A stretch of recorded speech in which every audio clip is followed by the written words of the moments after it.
To the Unnumbered Show. Oh no, that's the wrong one. Weekly podcast dedicated to cybersecurity leaders. See, this is what happens when I do that. As our panel of industry veterans and insightful guests provides leadership insights and breaks down current events so you can have a more engaging and productive relationship with your company's C-suite and the board. I'm Rafal Lose, and joining me are Grant Sewell and Gary Latham. And this show is part of the Down to Security Rabbit Hole podcast family in collaboration with the Security Advisor Alliance. And I encourage you to check both of those out. Thanks for joining us. On with the show.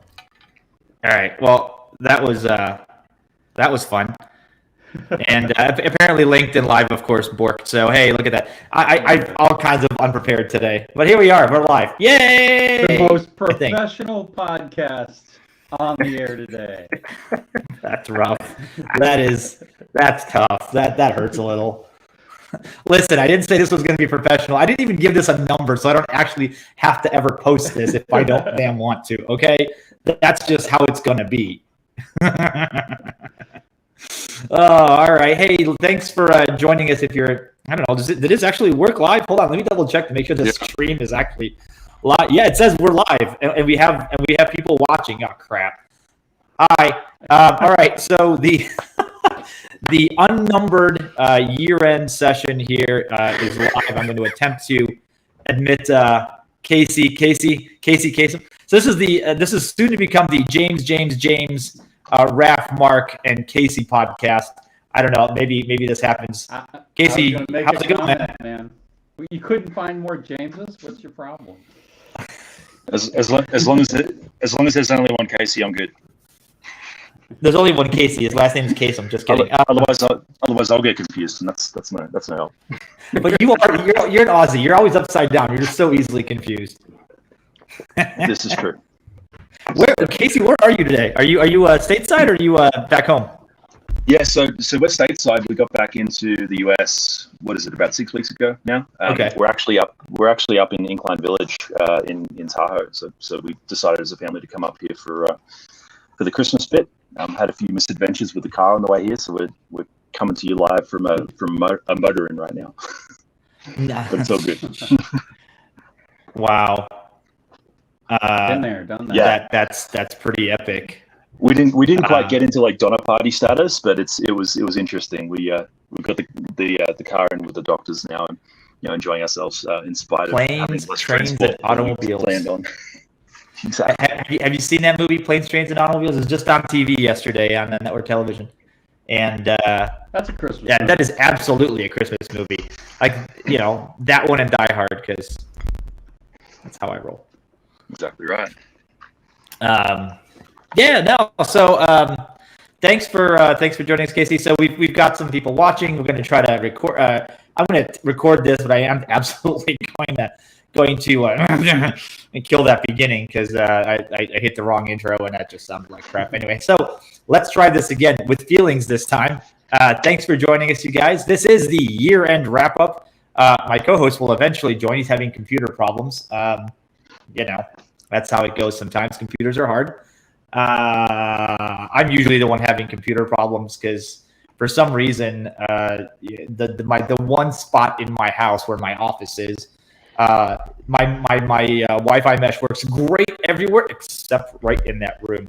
I blame the rabbit, which is, I guess, irony for the mishap. Anyway, so I'm gonna let you guys introduce yourselves on the show here, and then we're just gonna start talking about crap. We got 2 hours. We can do whatever we want. So, James, since you're the only James for now, until maybe the other two join, if they join, you start. All right. While you're eating lunch. So my name is James Erkert, and I am currently a field CTO at VMware, working on the VMware Tanzu side of the house, especially focused on the Tanzu software developer experience. But I have a 30-year career in distributed systems development, deployment, operations, complaining, all of it. So you gotta hold on. You gotta give me the history on the guitars behind you, because what is that? What's the one all the way to your the black one? Yeah. Long finger, whatever. Yeah. No, that way. That way. No, that. Yeah, exactly. This guy over here. Yeah. So that one is there's a company founded by a bunch of guys that used to live in South Africa. A couple of guys that used to live in South Africa, when they lived there, they saw people making guitars out of anything that could get resonance whatsoever. And so one of the popular things to do was to take one of these 2.5 gallon or 3 gallon or whatever it is oil cans, and basically convert it into either an acoustic or usually acoustic, sometimes electric guitar. So they decided that's kind of awesome. So they came back to the States and were like, "There's nothing like that here." So they started producing them, acquiring cans wherever they could find them. And eventually they built a facility where they actually produce their own cans, as well as everything else. And so they're fun little guitars. They're not super high quality, but they are super fun to play, and everybody always comments on them. And then my first ever guitar is the purple one right there, which is it's a Washburn, but it's a Les Paul ripoff. And then my new-ish Martin is right there. So you play, huh? That was the gift that I gave myself for finishing my book. So, which nice. So the other part of my background is I'm the author of a book on O'Reilly called Flow Architectures: The Future of Event-Driven Integration, Streaming, and Integration. And so it's basically we can talk about that stuff all day. How event-driven interfaces and protocols are going to change so much and create so much fun for security people. Yeah, let's finish intro before we dive into the hardcore stuff, eh? Yep. All right, so underneath you, at least the way I see it, is Casey coming from a trailer. Where are you? Coming from beautiful Incline Village in Nevada, Lake Tahoe. So that's where we are right now. That's beautiful. You want to tell people who you are? I mean, everybody knows, but. Well, one shouldn't assume. So, hello, Casey. I'm the founder, chairman, and CTO of BugCrowd, also co-founder of the Disclose.io project. I've been in security for I don't know how many years at this point. Basically, it was my first gig out of high school. I started breaking into stuff and became a pen tester. It was all kind of downhill from there. So, but yeah, most recently, and I think where most folk would know me from is actually starting off BugCrowd. Basically kicking off, we didn't invent vulnerability disclosure or bug bounty program. They predated BugCrowd by many years, but we were the first to kind of bring out this concept of putting a platform in the middle to intermediate the customer side that needs that information or needs that talent, and all of the badass hackers out there that are able to help out. So pretty much been working on that for the past 10 years at this point, and it's good. Seen a lot of crazy stuff and developed a lot of very strong opinions about security. Yeah, has it seriously been a decade since you and I, you took me my first Cronulla Sharkies game? That'd be about right. Yeah, it's bizarre because I get asked that. People started saying that maybe 3 or 4 years ago. It's like, oh my gosh, is it that long ago? And in my head, it's like a million years ago and yesterday all at the same time, because that's kind of just how it rolls. Yeah. Like, throw COVID in the mix and makes it even blurrier at that point in time. But yeah, it was a long time ago, Raf. Well, I found a newfound respect for rugby after going to one of those matches, because there was basically, like we watch football here in the U.S., American football, and it's, big 360-pound flubbies running at each other with like 7 layers of padding, and everybody's very careful not to injure themselves. And then you watch like these, I imagine these guys were like 300-pounders, right? But they were like, there's no padding, and they just, it's just, you sort of watch it in amazement how anybody gets back up after those. But man, that's a group I would not want to get caught in a dark alley with after they were pissed off at me. Because if you're on the wrong end of it, that's for sure. Yeah, absolutely. Man, although I have heard that people are like, you're more likely to get injured playing American football than foot without pads on, because one of the things that happens when you're not wearing pads is you actually learn how to hit or learn how to get hit in a way that's going to injure you less. So there's probably some awesome security metaphor in there somewhere, but apparently that's true. I think it's fair to say that the laws of physics in the human body are forcing the NFL to move towards rugby's rules of hitting, as opposed to the other way around, right? It's with all the concussions and serious injuries and everything, I think they're moving towards, you can hit somebody, but you got to hit them a certain way. Right. Yeah. So it's safe. Yeah, exactly. You can only And hit if them you- between if you here get and hurt as here. you hit them, like all that kind of stuff. Yeah. Yeah. All right. So everybody knows me, but last but not least, underneath me, right there, Mark. I love it because the boxes are completely different. I know they are totally. You're pointing like it's it's- like the Brady Bunch. It's like, Yeah, and I've been on a few calls where it's like this, and you're like, "Who are you pointing at?" Like it's totally anyway. Yeah, I'm Mark. I'm at Lacework, a cloud security company. I've been there for the last half a year or so, but been in security for almost 30 now. Like the rest of the crew. Yeah, it's crazy. Yeah, I know. I'm sorry, Raph. It's been that long for all of us, and it's good that we're still here. Like and we're not totally grumpy and curmudgeon-y yet. Maybe not totally. You? We're like functionally jaded to a functional degree. That is an excellent way to put it, Casey. Functionally jaded. There you go. I like it. And so I've been around. Worked for the government for years. Forensics is my main focus, but then the last decade or so, I've been dealing more with the people side because I like the technology side. It's good because it's solvable. The people side is just fascinating in so many bizarre ways. So good times there. But yeah, met most of the crowd. Haven't had the pleasure to meet James or Casey yet. But I've known Raph for years. We used to be conference buddies when that was a thing. And we can still do that. Yes, exactly. And now it's just reconnect when we can. So happy to be here and chat. I think this is gonna be a lot of fun. Yeah, this is good. I'm enjoying it. So, for those of you that don't know who I am, that's okay. I some days don't. Raplos, currently at a company called Lightstream as the chief security strategist. Mark's already outed me. We're freaking old. We've been around a while. I don't know. I just functionally. What was it? Functionally Jaded. Functionally jaded. Yes, I agree. I am that. That I am 100% of. I'm totally in. That's. Do we have that domain yet? Because we should probably register functionallyjaded.com. It's not a bad podcast. Subtopic domain name. Raf, if you want to use it for that. Yeah, for the Functionally Jaded podcast. I'm claiming it. If you guys don't want it, Casey, you and me start one. We're gonna call it Functionally Jaded. We're just gonna get on the show. This group's gonna get on. We're just gonna rant. I think I like this idea. Wait, what do I normally do though? Recursively Jaded podcast.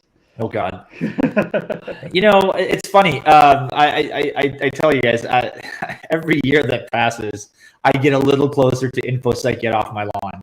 Seriously, this is like my rant today, and I apologize for the fact that I got a little ranty on y'all, but it's on my Medium blog, and it's like I had to go listen to somebody tell me, text me a news story and basically say, well, if people just listened to us and did what we told them, this shit wouldn't happen. They wouldn't have to spend all this money on litigation. And I'm like, you still don't understand how any of this works. I don't know. I don't know. Like the correlation between, like, it started. Remember, guys, when we were all complaining about the fact that nobody took it seriously, and then people started taking it seriously, and I'm not sure what was worse: the fact that people didn't take it seriously, the fact that people did. I feel like both were kind of a detriment at this point to us. I heard someone describe that as as an industry, like cybersecurity became the dog that caught the car. Yes, the dog that caught the car. Like a dog chasing a car. If it caught it, it wouldn't know what to do with it. Kind of that. It's like, okay, cool. Everyone wants to listen to us now. What do we say?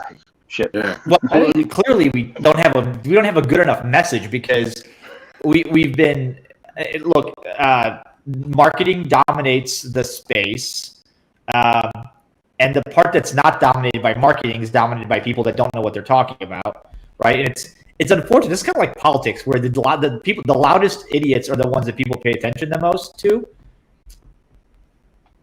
Yeah. Well, and the ones that give them quick fixes, right? I mean, I think one of the things that is happening that's to your benefit is I honestly believe that the industry and people in enterprise software consumers are really starting to pick up on the fact that this is not a one product problem, right? I have to have a immune system, for lack of a better metaphor, for my other systems. And so I need the right observability. I need the right reactions to the observability. I need the right people to give me advice on how I should evolve, to adjust to things that don't go right.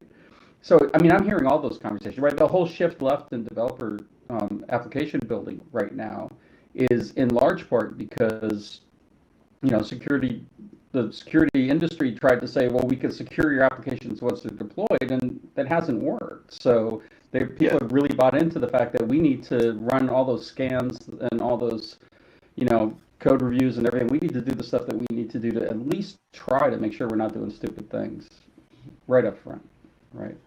And yet, I don't know. Yeah, I mean, I you know, one of the things, this is actually a lot of kind of the basis of whenever I give a presentation, I'll usually start here, like this backstory of, you know, security as an industry just being a bunch of zealots kind of shouting from the street corner for a bunch of years. And then there was this steady cadence of things that started to evolve, you know, introduce the idea of like cybersecurity, hacking, malicious stuff and things in the cyber realm to the general population.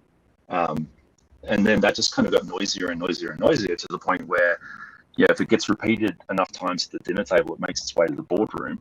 And all of a sudden we're in a position where, you know, it's definitely a governance conversation, even if the people that are bringing it up don't necessarily understand what they're talking about. It's like, yeah, this is important. We need to do it well. I don't know what that means, but can we please try to do it well? Yeah, the dynamic in that, it's one of the things that I frankly love about working on the offensive side is that you can't really argue with what gets found. I think one of the big questions that security hasn't figured out a good way to answer yet is, you know, if we're doing our job properly and nothing happens, how do we demonstrate that was us? Like, where's the positive feedback loop? Where's the, you know, justification of you know, continued or future spend if, like, the goal is nothing happening? You know what I mean? Like, it's, you know, and there's a lot of other industries and I think a lot of different other places where that's true. It's actually one of the reasons why I bet fairly heavily on the cyber risk insurance industry, despite not necessarily liking all of it. It's because it does have that sense of a positive feedback loop business can get its arms around. And, you know, that to me is the gap. That's where we, you know, can oftentimes miss opportunities to explain it better to the business. I mean, I was at a Gartner conference 3 or 4 years ago, and, you know, risk-based vulnerability management and risk-based security is something people have been talking about for a really long time. But this particular year, I think it was 2018, seemed like the moment where everyone realized we're not going to get around to everything. Like, we can't, you know, anything that we're doing that suggests we need to fix absolutely everything is lying to us because there's too much. Like, that's just not going to work. So how do we prioritize? So that to me is starting to think more the way that a business would, you know, approach this problem, and less like security professionals would, maybe. Yeah, that's my 2 cents on that one. I like that because that reflects a lot of conversations I've had, and, you know, it goes back to what you were saying, Raph, where, you know, now that we're talking, maybe, you know, it's the loudest people, not necessarily the people with the best ideas, and the amount of security teams that I've seen who are utterly shocked that when they're in a discussion that the business is like, yeah, we get it, but that's not our priority. Like, our priority is this, and you're number 3. And they're like, what do you mean? And you're like, well, we understand you've articulated the risk as well as you could. We're going to do this instead right now because that's more important, right? And which is totally valid business decision, right? Like, it's one, security is one factor among many within a business that you need to consider. And I think the fact that we're being considered is a huge win, because 10 years ago we weren't, until we came in like crazy people with our tinfoil hats screaming about some obscure thing, right? At least now we're in that conversation. And it's funny because the intro that wasn't supposed to play, that may or may not still be on this recording if you're watching it on demand, highlights it perfectly, is that now we're at a stage where, okay, we're in that conversation, we're at the board, you know, we've caught the car, what now? And I think that it's good. It's good. It's messy, it's brutal, but it's good that we're actually talking about that now and going, okay, what is the proper way to highlight this stuff? Because it's not obscure metrics and vulnerabilities. And, you know, to your point, Casey, the fact that, you know, the dashboards used to be like, oh, number of packets dropped off the firewall.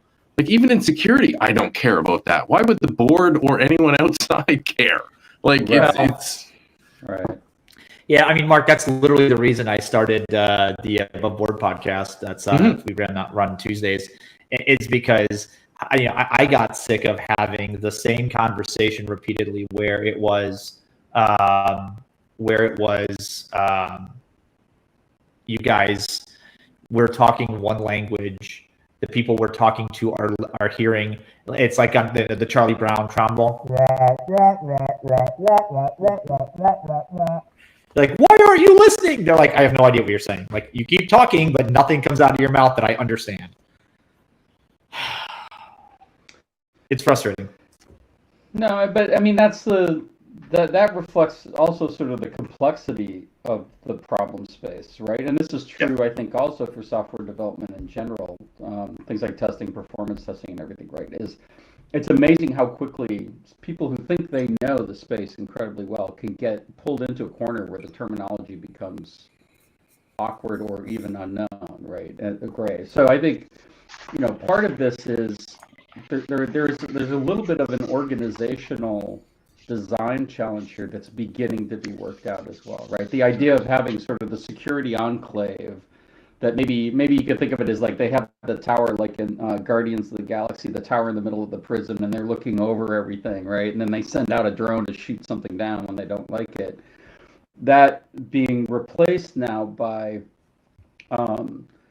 sort of more curation, training, things where the security knowledgeable people are saying, okay, listen, if you check A, B, and C, I can be reasonably sure when the software comes out the other end that certain risks have been mitigated enough, at least, for us to detect that somebody's violating what we're trying to break, right? And that, I mean, to me, that's a really huge, huge step, because for developers, what always seems to happen is we kind of begin to throw things at them as this is your problem, and then we want to gatekeep at the end and say you didn't do it right. And developers love both of those things. We should do them more. Absolute favorite, right? So it works great. So I think this is one of the reasons I'm doing what I'm doing today. Is just I think we're finally getting to the point in automation and software. We found the right organizational elements. We found the right practices and methodologies, and we found the right technology component and delivery and everything with open source and all those things. We're finally at a point where we can actually put together some automation that will stick, right, for a period of time. And that opens up the door then for, okay, there's all kinds of things in the security and compliance space that can't be automated yet. So I believe the next 5 years will be really having to address that. Like, how do we get by having to fill out this form and send it in to somebody, right? Do you guys remember, it feels like a million years ago, Casey, I think this is actually how I met you first. I was selling AppSec tools, right? And we would show up and be like, hey, developers, your code sucks. I just checked it and I can break all kinds of things. Go fix this. And they're like, what? You're mean. Go away. Yeah, right. You guys are just being mean to us and I don't get it. Well, we would have delivered on time, but it wasn't for that damn security guy. He screwed it all up. And 20 years later, I feel like the more I reflect on that, the more I think, it's kind of fair. Like, we showed up. Like, we're literally the crew that shows up to a house that has completely been built. And we're like, so per fire code, you need to have sprinklers here, here, here, here, and here. And they're like, bro, the house is built. Like, I don't know what to tell you. Can we do this with fire extinguishers? Like, well, that's not the same thing. Like, close enough? Like, no, you have to do like, well, the house has to be delivered in 3 days, otherwise we pay massive penalties. And project manager's like, customer will never notice. Go. Yeah. Well, I mean, this comes back to what something that James was saying around the organizational thing. I mean, it sums up in the standard cliche that's been repeated by security forever is that, security is everybody's responsibility, but then we do almost nothing to enable other people to fulfill that responsibility. Right? Exactly. So security is your responsibility. How do I do that? I don't know. Like that's not a good enough answer, right? I mean, How to do I your do point, that? You come to me for everything. And don't touch it exactly. yourself. How many developers? That's skills. That's many come to me developers for can- everything. I'm the Right. keeper of all knowledge. Right. And, How many and developers that's know the the scale. OWASP? How many developers know the OWASP top 10? Right. Like how many developers know any of sort of the basics of how to secure, like the tricky mistakes you can make, the tricky like.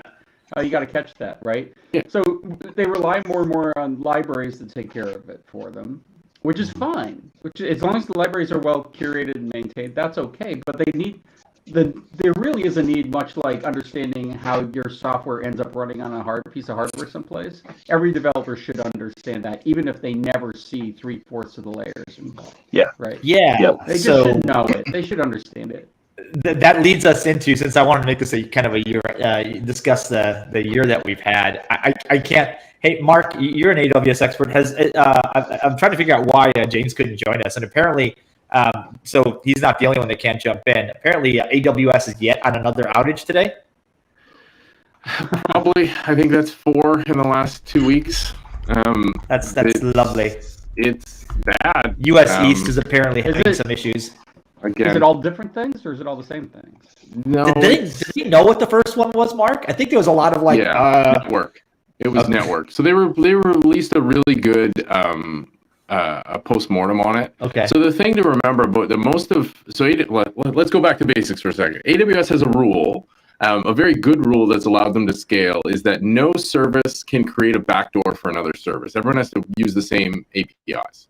So when you're using something like RDS, which is the relational database server, the compute from that is EC2. It's the same thing that we do to spin up. So when one key service goes down, a bunch of other services use that service. So when things like one of the outages was Route 53, which is the DNS, everything in the cloud, in the AWS cloud, uses that for DNS resolution. So when it goes down, everything goes down. And there was one of the outages was so the first big outage this month was in the networking stack. So in the structure under Transit Gateway and VPC. So everything.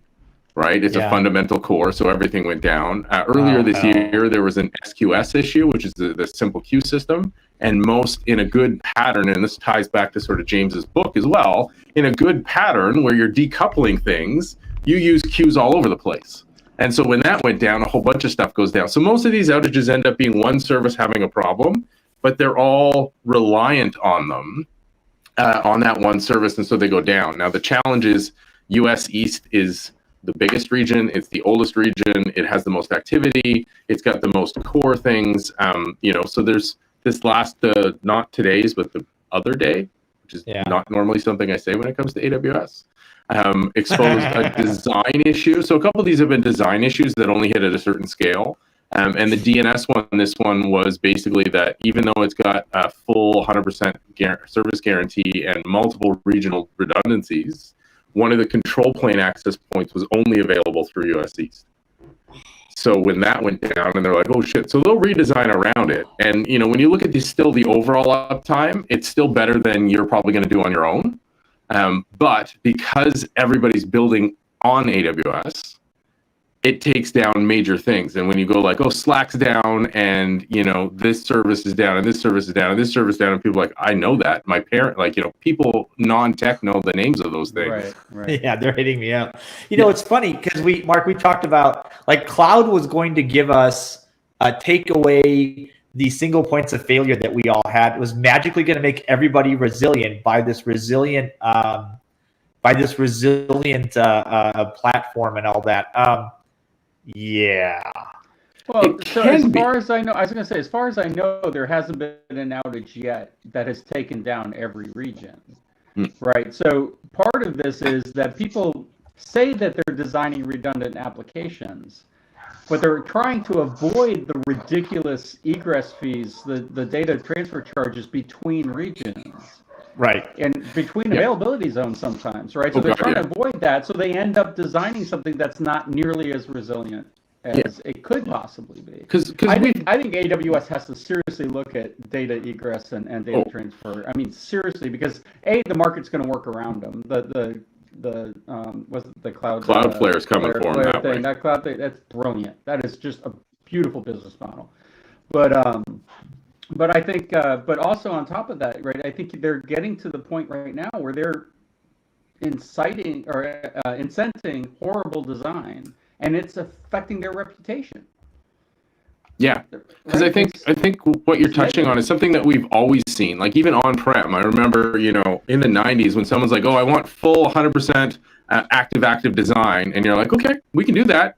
Here's the cost," and they're like, "I want 50% active design." You're like, "Okay, no problem." It's all business decisions, right? And the problem is that the impression with the cloud was that those decisions then went away and you got all that stuff for free, which is not at all the case, right? So you can design a multi-region application that, you're still going to pay double the cost because you're running it in two different places, and then probably more than double, because James's point about egress is spot on.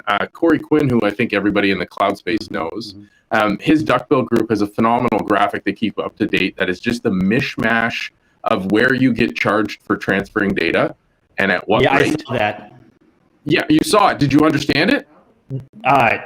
Like which time, the 50th or 51st time? Yeah. I think I maybe get it.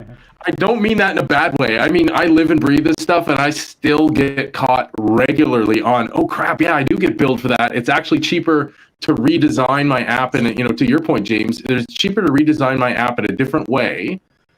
Instead of centralizing ingest, I'm going to then disperse ingest to different regions and keep things structurally separate, which is okay as long as you know what those trade-offs are and it matches the approach you're taking.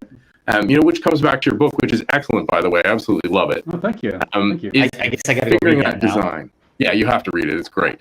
But it's those designs, right? And so it's understanding that. But back to that initial point, there hasn't been an outage in AWS. I think maybe once in AWS history where an entire region went offline.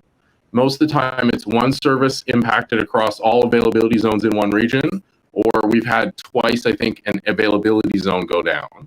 So overall, the reliability is still super high, but if you don't know that structure and don't build your app to deal with those appropriate levels for whatever your tolerance is, and that's the real important thing, right? Like, does it matter that your app was down for 4 hours over the course of the year? I mean, for Disney Plus this week with the kids off school, it absolutely mattered because you have all your paying customers, the parents, rioting, saying, my kids can't watch Disney right now. Are you kidding me? Exactly. So it's there's those challenges. They didn't go away. They just got easier and harder at the same time. Yeah.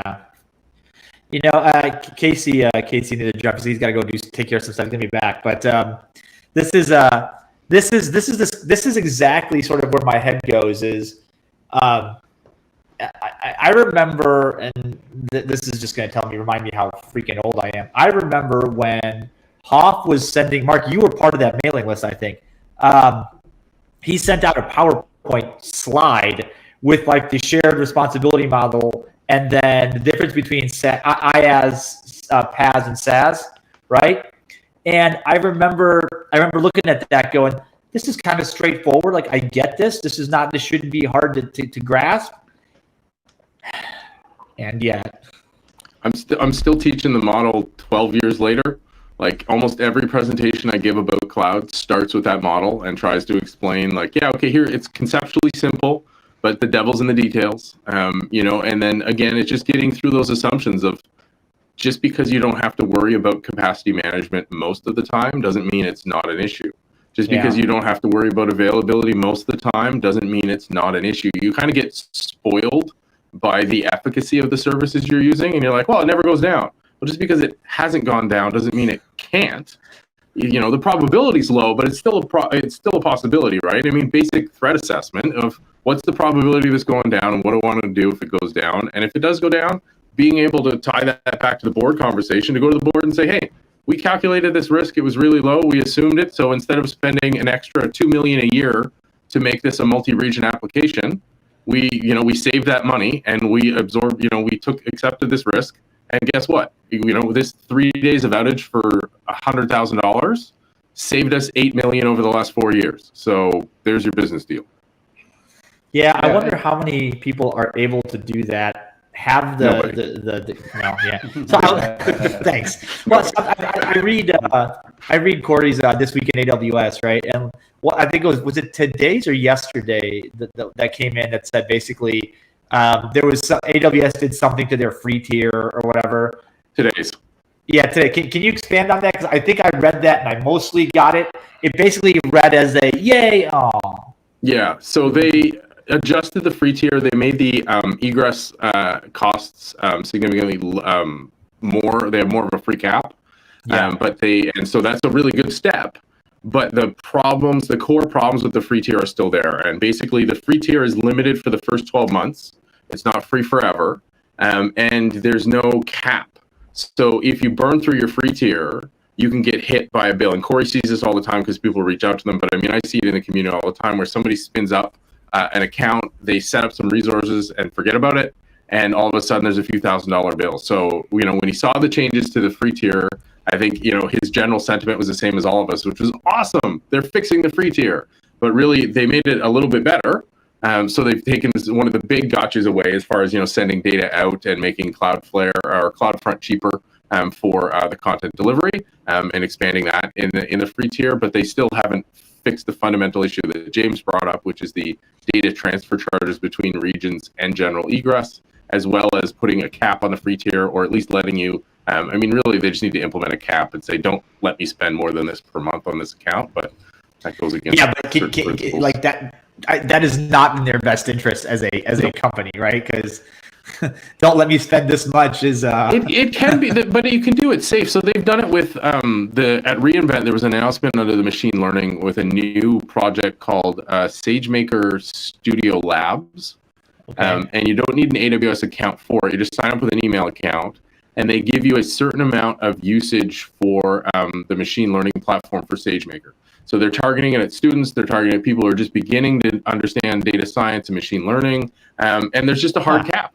And so if you want to use more, then you sign up for an AWS account and you use the actual Sagemaker tools and stuff like that. So they've cordoned it off and said, here's a safe little sandbox that if you burn through more than this amount of modeling compute, it just stops working. So I when I was at AWS, I actually worked with a team that probably did the underlying technology for that, and it's been years, so a lot has happened since then. But yeah, they had to solve some really hard problems, but they are eminently capable of providing isolated, in the right ways, isolated and protected access to any of the services with caps on usage and caps on cost.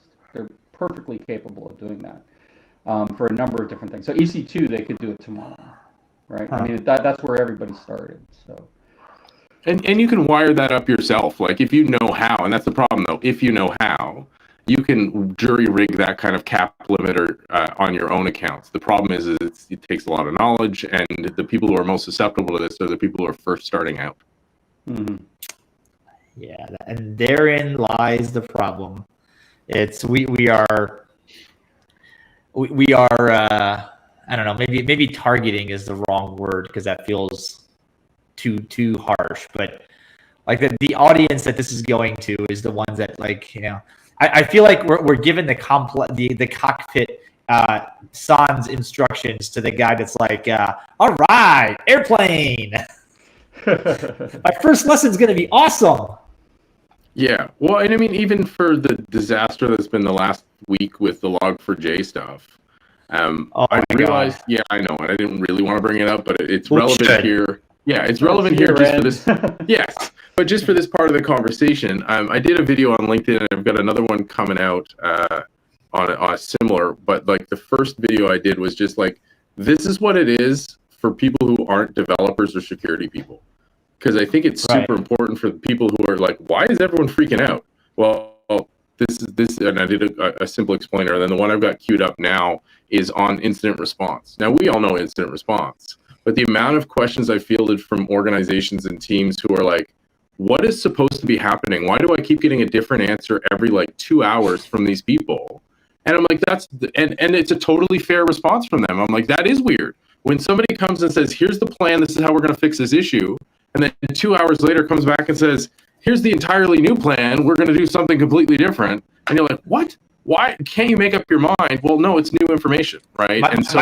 My favorite is the hey, we released a patch. Literally, it was a half a day later. Like, just kidding, uninstalled that. That's crashing things. Also, it's vulnerable to other stuff. If you're on the enterprise side of this, you've got to be looking at this going, are you freaking kidding me?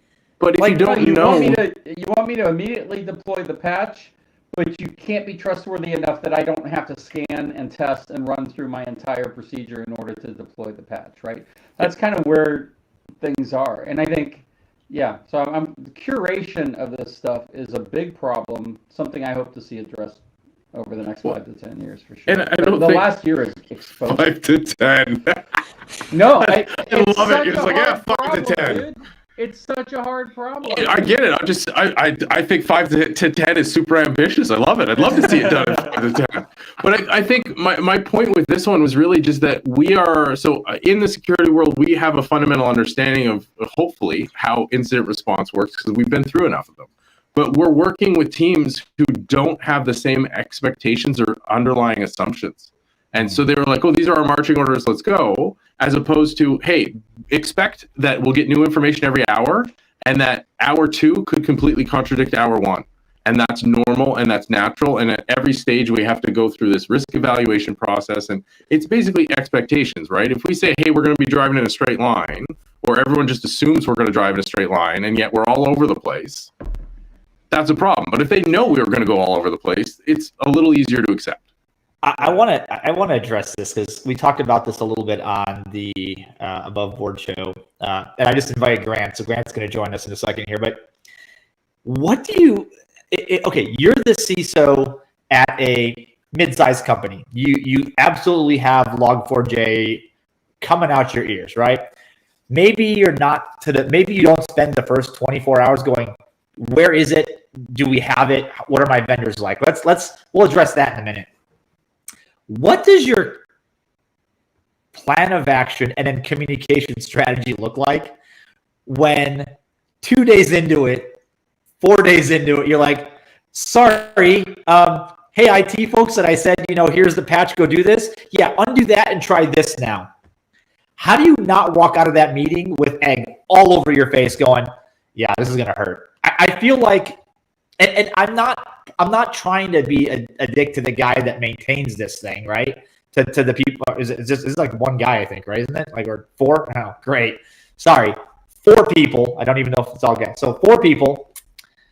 I'm not trying to be a jerk, right? And I know there's a tremendous amount of pressure to do something. But sitting at the other end of the table, you sort of go, all right, give me something to do. How long do I now wait? Do I say, oh, patches out, let's go? Do I say, let's give it 24 hours? Do I say, man, maybe we should have waited a week because they've like patched, repatched, and repatched the unpatched to repatch like 5 times now. Anybody, any advice there? I mean, I'm curious, Mark. What do you think? Yeah. So first of all, I think the volunteers have done a really good job. They've had 3 separate CVs in a week, and the first was 10 out of 10, right? And then the second one was a 9 out of 10. Again, so the first one was a remote exploit, super easy to do, and we saw it actively in the wild. The second one was a 9 out of 10. Again, remote code exploitation, but for non-default configurations. So if you had messed up if you had tuned your Log4j configuration to allow certain types of lookups that were not on by default. So that one for me is like, hey, we've got the problem, we scoped the problem, and then, oh, wait a minute, Rapid, this turned on too, and we never tested it with that, so it's bigger than we thought. And then the third one was actually unrelated to the first 2, but because more people were looking at the project, right? Because, as soon as this thing goes wide, you've got 2 constituencies looking at the code in depth. You've got security researchers going, oh my God, how bad is this? And you've got cyber criminals going, oh my God, how bad is this? Let's go, right? And so you've got 2 competing groups trying to find more issues, and so they were bubbling up, which is there. But to answer your question of like, how do you not get egg on your face? I think it's really 2 things. And this is one of the reasons I made that video that's going to come out, is because people need to understand this process, is that you need to communicate your teams of like, there's an incident, we're in the process of learning more about it, and as we're learning more about it, the field is going to shift. However, as a security team, you need to understand if you can put mitigations in place. So in this case, early on, if you had a strong WAF or an IPS where you could be blocking that simple attack string, because it was the simple ones to start with before we got to the weird escapes and mutations, you can buy yourself that time to say, let's take 24 hours and let's inventory where we have this, because that's always going to be useful before we start to kick off. Now, that being said, if you're in a really mature cloud environment where everything's automated, you roll that patch out, because in the next hour, when the next patch comes out, you can roll it out again. Yeah, and there's no effort, right? That's a great point. That's where having a software supply chain and having those cloud-like capabilities is really critical. We have financial services customers that are repaving. One's getting close to repaving every day. So every application completely rebuilt with new keys, new instances, everything put out there on a rotating basis continually every day. They're every 3 days officially right now, and so that's still like so that's one thing, is the ability to sort of say, hey, if a new CVE shows up, can I either get a warning on my dashboard, whatever it is, that says, hey, there's a new CVE that is in a dependency that you use and you're responsible for, so that I can start the process of getting it replaced. Or in some cases, can it just be automatically taken care of for me without me really even seeing it, right? And that's, in fact, for the first year that the platform was out at this one bank that was doing the every 3 days, they were doing platform updates whenever they felt like it without telling the developers at all. And when the developers found out, they're like, wait, you're doing updates without telling us? And they're like, have you noticed in a year? You haven't. We know what we're doing here, and so I think there is an opportunity. I think that's why there's this big push in some communities to sort of let every developer team be completely independent and pick their own technologies and their own processes and be as fast and agile as they can be, doing whatever they need to be to get their stuff out. And I think for a large enterprise, that's just not smart. Period. Yeah. I think even for a mid-sized company, it's questionable. But for a large enterprise, because of the things that we're talking about here, if something comes up that a lot of different teams chose to do and use and have as a dependency, and there's a CVE or there's any other kind of patch that comes up, it becomes impossible to really audit what your exposure is and apply the fix to remove that risk. It's just crazy. So, I mean, this is what I'm excited about on a day by day in my day job basis, is just like their pieces are falling in place right now to really change the nature of how exposed enterprises are without creating a new gatekeeping system that everybody has to pass through and please on the way. You brought up a super interesting point. Actually, both of you guys hit on the same thread, and to me, it just reminded me that my way of thinking is still slightly antique. Because when you said they maintain their environment independent of their developers on a regular basis, basically, right? My thought is, oh my God, how do they not break anything? But that is in fact how you get resilience when you have that kind of stuff. I mean, that was Chaos Monkey, right? What feels like 10 years ago, maybe more. Yeah, 10 years ago, maybe. You're in the right ballpark, right? I mean, the worst thing when I worked at GE at consumer finance, the worst time of year was the part that everybody said was going to be the easiest, right? Is that year-end freeze, where can't push anything to production, because inevitably every year there would be some critical patch, some piece of hardware would fritz out, something would go wrong, and we weren't prepared for it. We were just like, okay, everybody, don't anybody breathe near the data center, don't touch configs, don't do anything that could break production. And every year production broke like clockwork, every single year. And the why was very simple. It was because we weren't built to do changes at any kind of reasonable scale without this long tail of waterfall tasks. push to this platform, and then this, and then this, and then this, and then we test, and we double test, and we push at any stage, but when you couldn't do that, we just sort of went, and everything broke. And of course, you guys have been on those calls. It's got to be the firewall. Like, it's not. We'll take it. Put in any rule in just for now. At which point you're like, all right, time to go. Like, this is no. Fire me now, because I know how this is going to end. And because in 6 months, that any rule will still be there. Yeah, I was guilty of Sun Microsystems of, we built an application that had a front end and a back end. The front end goes in the DMZ, the back end goes in a highly protected area. We did all this testing and staging. We did all this stuff. We pushed it to production. There was no port open between the DMZ and the back end, right? So we had to, and the network people obviously not happy because we're asking them to, quickly come up with a rule that's reasonably safe. And but anyway, I think this is one of the things is, if it's painful, do more of it. And that's not always great in life, but in this case, it's one thing where I sort of go, if you can release and re-release rapidly with all of the automation around secrets, all the automation around placement, all the automation around rolling from one version to another in place and working in a way that everybody trusts it. And you are continually doing that so that if a problem does come up, it becomes a big deal and gets fixed very quickly. I think that changes the math, Rafael, of what you're talking about, right? Which is listen, we've been doing this for a while in other environments, so to do it in production is not a big deal. We know when we have something where we have to go, let's go through the whole build tool chain. That happens. And we know when we have something where we can go, you know what, we can test in a side platform somewhere, and then we can push it into the platform in production without having to affect all the applications. What's interesting there, James, is if you follow the DORA, the DevOps group that does the research every year, they've been doing this since 2012. I think they're part of Google now, and like Gene Kim and the state of DevOps. Yeah. So the interesting thing is, like, every year we're seeing more teams rated as like elite.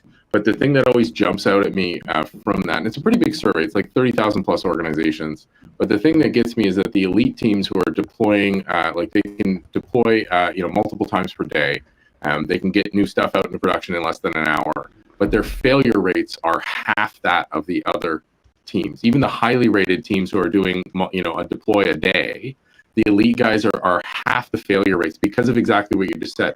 They're used to doing the motions all the time. And so they've worked out the kinks, and they were like, okay, we're deploying 10 times a day. We can't mess up all the time because all we're going to be doing is fixing things, right? So, right, exactly. And so you get through that motion and you fix there. And it's the interesting thing is, and this ties to the conversations we've all had, and exactly the example you were saying there, like with the DMZ stuff, is I love AWS's concept of blast radius. I mean, it's not their concept, but they talk about it all the time. And the amount of teams who don't consider blast radius of like, okay, if this blew up, what would you do, right? And where does it stop if it starts cascading? Teams are like, no, it doesn't matter. And you're like, it absolutely matters. You need to know where those lines are, and if you can blow up as small a thing as possible, then that's good.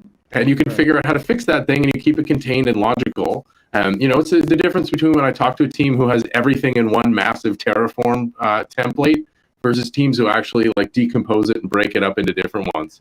Because the question you ask is, well, how do you if you just want to rebuild part of your infrastructure, what do you do? Well, we rerun the whole thing. Like, well, no, let's just like do a tiny piece, because then you could update that tiny piece when you needed to. Like, that seems logical, but again, it's different way of thinking, right? Different way of approaching it of that problem from a resilience lens versus just get it working. And getting back to the kind of topics that takes us back to some of the topics in the book, right? And I'm kind of working through this concept of maybe doing something around sort of first principles of distributed systems, right? And so coupling is a really important piece of the puzzle. And that's one of the things that's really critical, is the ability to deploy independently comes from really understanding where coupling is okay and where coupling is not okay, and where you put that division. And not always forcing a decoupled thing to be a network hop, right? So that's another thing that comes into play here. Is one of the reasons people don't decompose more than they do is because they're like, oh crap, because then I deploy all these different things, and what used to be a call within a Java package, or with it, at least an application WAR file, now becomes something that has to run across a network hop in order to do the same thing. And so you can decouple within an application, and you can decouple between distributed components, and that actually lets you consider even being able to do an independent upgrade to a component within a build, within a container, without having to upgrade and rerun the build for the entire container. So you could build a component and reassemble the container without having to do the whole thing. All of that stuff leads to sort of what you're talking about, which is that ability for you then to sort of say, I am now able to focus the blast radius of an upgrade to an immediate component and its dependence, and the dependence ought to be able to react to, if the component doesn't work, do something, right? Deliver an empty page, whatever it may be, but do something reasonable. And that's kind of a really smart way to make sure that from a software component perspective, your blast radius is within a unit of work that makes sense to deploy independently. But coupling is so important, and understanding the difference between using event-driven approaches versus API-driven approaches, how you package things together in terms of libraries, how you package things together in terms of processes, in terms of containers. Those, I think, are the lessons that we ought to be teaching, developers more and more, in order to make sure that, frankly, in the end, not only is resiliency better, but security potentially is better. A lot of things are better if we do that well. Yeah. Well, let me just say this, because this will let Raph introduce Grant nicely to the stream, I think, is that I love everything you just said, but I would ask how many security practitioners out there consider that area actually a security concern, right? Is that, you want to teach people how to fulfill their security responsibilities. Those are the conversations we need to be having. And that's the thing we need to be enabling, because the more people do that, kind of adopt those architectures, deploy more frequently to production, the better security result we get. Like, that's how we accomplish our goals. Yet most security practitioners I talk to never get into those discussions. Don't think that, no, we just need to put controls in places. The security thing, except on the edges and the interfaces, right? Don't help people make better stuff. Let's just fix the crappy stuff that gets made, is a ridiculous premise to me. Yeah, I agree. Although then everybody has to operate the crappy stuff they already have. Grant, Fair. How are you, man? Hey, Grant. Good to see you guys. Glad I could join in. Raph, you're still muted. Muted or something. Actually, probably for the best. No wonder this has been a really. I can't figure out computers. I'm sorry. The most professional podcast. Shut up. Today. Hey, I can eject people, can't I, from this? Dink. Hang up. Oh. No, but we were talking about log4j, and I immediately was like, I gotta get Grant in here. It's James a lot smarter than I ever possibly could about this. So, but it's certainly been the thorn in my side for the last 2.5 weeks. So yeah. So this whole concept, we got into essentially the modern application design principles, which is microservices. Everything's we used to build these giant monolithic applications, and when something broke, no idea where in that behemoth it broke, and everything came apart. It made securing them a nightmare, especially across a network boundary of any kind. But this brings me to another point, gents. In that, how do I put this delicately? Now that we have microservices and we have pieces of code that interact with other pieces of code that are more easily maintainable, hopefully more resilient, blah blah blah. Now this requires us to know how this talks to this. Like, does data go this way? Does data go this way? Does data go like this? what port, what protocol, like which direction, what does the call look like? Hey, by the way, should this guy be asking for data from over here, or is that a one-way thing? Or how much data should they be sending? Or like it brings them a bunch of other pieces in, like identity and zero. We could talk about zero trust in a minute, but identity suddenly becomes auth and auth-z suddenly becomes super important.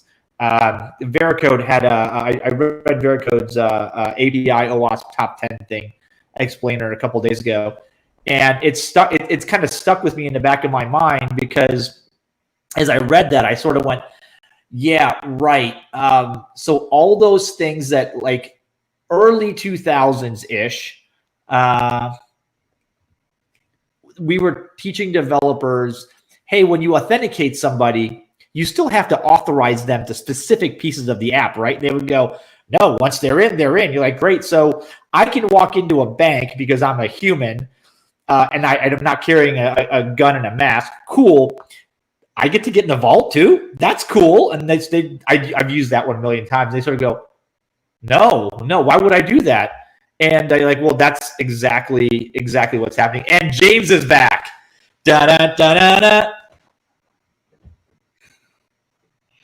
But guys, it gets kind of absurd at this point, because we and we're talking AppSec, James. This is the perfect time for you to jump in. We've brought the conversation back to authentication, authorization, and network segmentation and security, and I feel like everything old is new again in a much more distributed world, which sounds awesome until you realize that a lot of people have the Inigo Montoya problem. You keep using that word. I do not think it means what you think it means, right? I don't know. James, you're a developer. Where do you sit on this?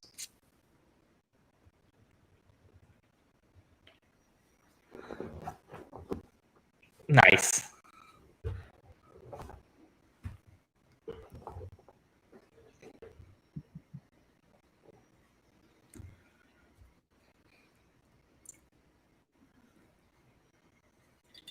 Mm-hmm.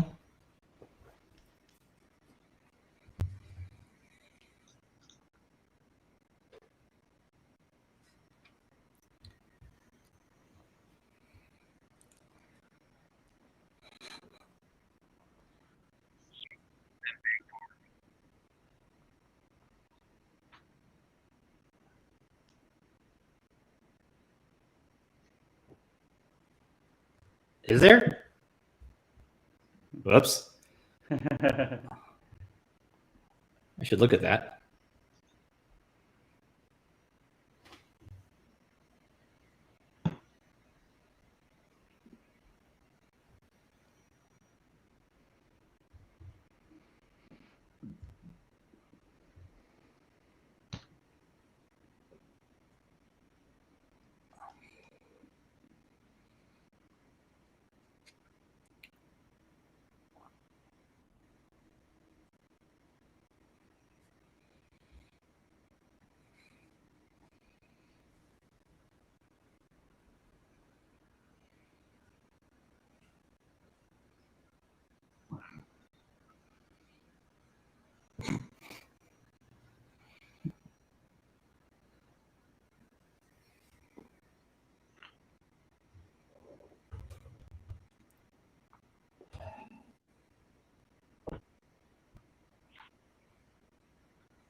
Yeah.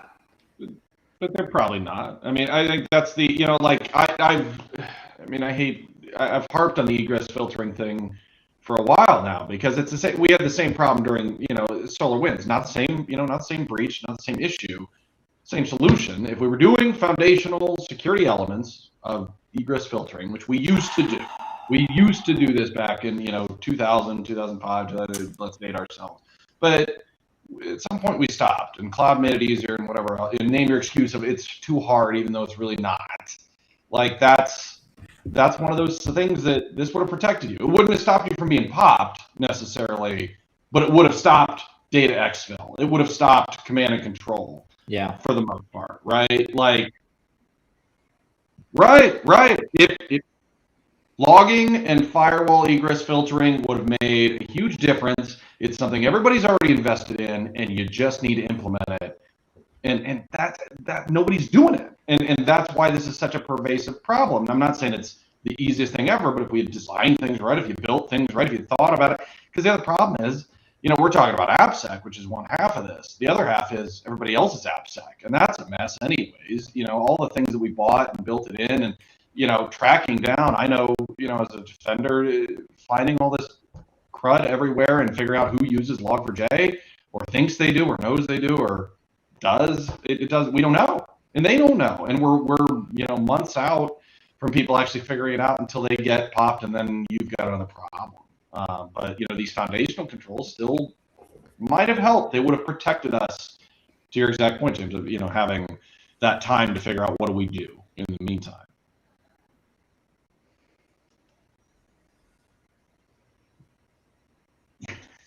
Happening every other week. Yeah, we have a climate change problem here with network security. Yep.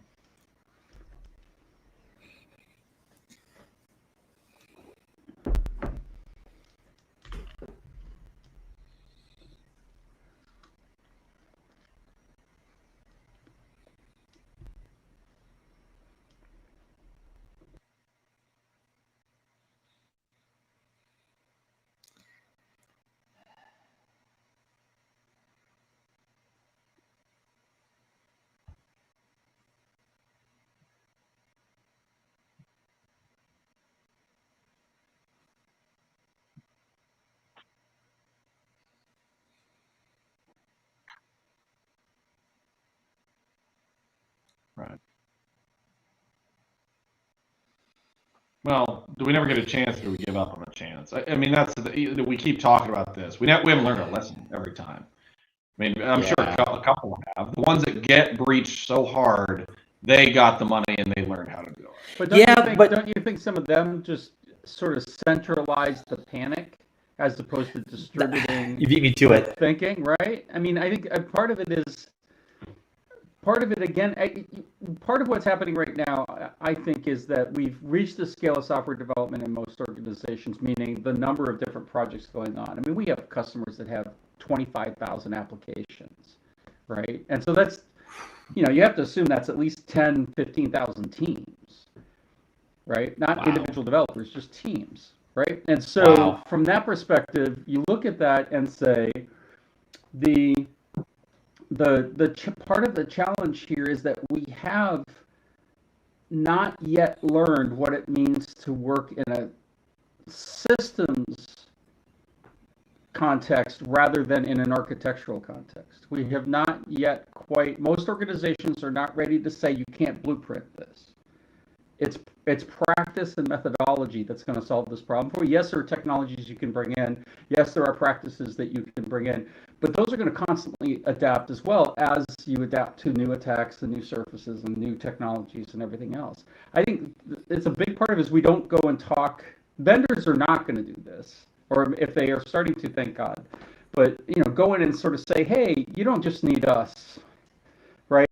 If you just deploy us, you're still not secure. If you need to have these other technologies involved as well, and you need to go. So your budget for solving this problem isn't just what you spend with me; it's 10 times what you spend with me. James, that brings me back to my rant today. That brings me back to my rant on Medium today and that blog post I wrote, which is this is not a this or that. People keep saying security is not a zero-sum game. What that really means to me is it's not a do this and you will be secure. Buy these 3 things, implement these 3 things, hire that person, do this testing, do all of those, and you reduce the risk down to hopefully something we can quantify, and then buy insurance and hope for the best. I mean, right. But practice the worst, right? Well, I wouldn't say hope for the best. I would say the other aspect of I get the sentiment, but I think the other aspect of I agree with James, but the other aspect of not just, hey, it's not just this product. It's the understanding that all of these activities that we're doing are not going to make you secure. they're going to get us to a point where we are not getting a breach every day, but it will still happen. And we will still have issues that we need to respond to. And here's what that looks like. And this is just like any other part of the business where there are challenges. There is no aspect of any business that is finished, right? They are all evolving. And this is our part of our business, of security that evolves, that you need. The technology is going to change. The principles stay relatively steady, which is nice. The way we implement them differs. But understanding that no matter how many, you can buy every product out there, hire every MSSP, get as many experts as you want, you're still going to end up with issues. You're still going to get data exfil. You're still going to have breaches. You're going to have problems. You need to plan for that and get the rest of the business to understand that the goal is to make sure that, you're still going to have a fire, but that you catch it in the pot and put it out, as opposed to having the whole damn house burned down. Right. That's a great analogy. Love that. I mean, really what we're talking about is maturity. I mean, it's exactly the same problem, right? I mean, any board will throw, millions of dollars at you in the midst of a breach and say, oh gosh, please solve this problem real quick. Well, or they won't, right? But that's what they're going to do. They're going to throw money at it. They're going to say, my buddy runs this technology company, please just go talk to them. They'll solve your problem because they said they would. We've already seen all of the, the vendors jumping out saying, we could have stopped Log4j. Well, it would have been nice. Why didn't you do it, 5 years ago when it was vulnerable? So, I think, but this is the constant battle we have is, yeah, I want a shiny new toy, or do I want to invest in process and consistency? And that's not sexy to do that. And that's why that's why it's hot right now while there's a breach, but then I'm going to forget about it in 3 months and then move along. And that's, Raph and I talked about this a little bit ago, is how do you answer that question when you have a leader coming to you and saying, hey, you have this SolarWinds problem, you have this Kaseya problem, you have this Heartbleed problem, and you did all these things, but why do we keep having problems? And you're right, Mark, like, the problem it's never going to go away, but if we're having the same, dumpster fire every time versus the wastebasket fire, that's where, I think people are going to start getting those questions, because the climate has changed, and I like that analogy too. These are not 100-year storms. These are every year storms, and they're really bad every single time. And it's going to keep happening. Yeah. I feel like when this Log4j thing hit, the first discussion was around, wait a minute, but this is open source. I mean, there's lots of eyes on this. How did this happen? And the answer to that is a very simple, what is this, like magically the one immune piece of software that never is going to have a bug? Okay, cool. Commercial software has bugs. Open source software has bugs. Software that literal thousands of hours of experts, like Heartbleed it wasn't some random bug. The bash bug, what was it called? Shell shock? Is that what it was called? Like, there were hundreds of people looking at that source code over a prolonged period of time. Nobody went, oh shit. Like, until somebody went, hey, watch this, right? 22 years for the bash one for shell shock. 22 damn years. Well, and then you had like the and I don't even want to get into the Intel processor, Spectre and Meltdown, right? These have been out there. I mean, that one's a little different, but that shell shock, that Heartbleed issue, they've been there for a long time. But this is the conversation I had I've had this with I used to have this with developer teams all the time, because they would put out some software, we'd look at it at that time and say, looks good, like I can't think of a way to exploit this, the tools I have, the pen test it went through, clean. That app would go out to the world, it would be out there for 3, 4, 6 months, a year. They would inevitably come back with, hey, we fixed this one little bit of code. Just analyze this applet inside this portal. Like, I'm going to do the whole thing while I'm at it. And I'd find, like, holy crap, look at all these issues in this old stuff. They'd be like, well, why didn't you find this earlier? Like, well, the technique didn't exist, and we didn't know about that thing 18 months ago. They're like, well, that's your problem. It's like, wait, what? Yeah. And like, well, we can't fix that. We don't need budget to fix this piece. We only added this piece. And I'm thinking to myself, I actually feel their pain. Like, I absolutely sympathize with that. The problem is that doesn't make the problem go away. And Like, we ran around and scanned. Like, what happened for the first day or so of Heartbleed? We all had to go figure out where we had the problem, right? Pull out, everybody wrote their own scanner. Our vuln scanning vendors all released stuff. People open source stuff. It was great. But I sat there thinking, why don't we already have a library of this? Does literally nobody do asset management? And that's a little arrogant. And I understand that, because the answer is, of course not. Nobody knows how to do that. Nobody in the history of ever has done that properly. But, Mark, to your point, that wasn't sexy. That's not going to get you a Black Hat talk. It's not going to get you a logo and a theme song and a web page for a sexy vuln. Like, it is not the stuff that this industry, for the first 20 years we were around, was built on top of. We were built on top of, look what I can do. I can, do things that are horrible and scary, and look at me exploiting everything you've ever done that you thought was safe. Haha, dumb user, stupid developer. And then people were like, turns out your security stuff is broken too. We went, wait, what? Yeah.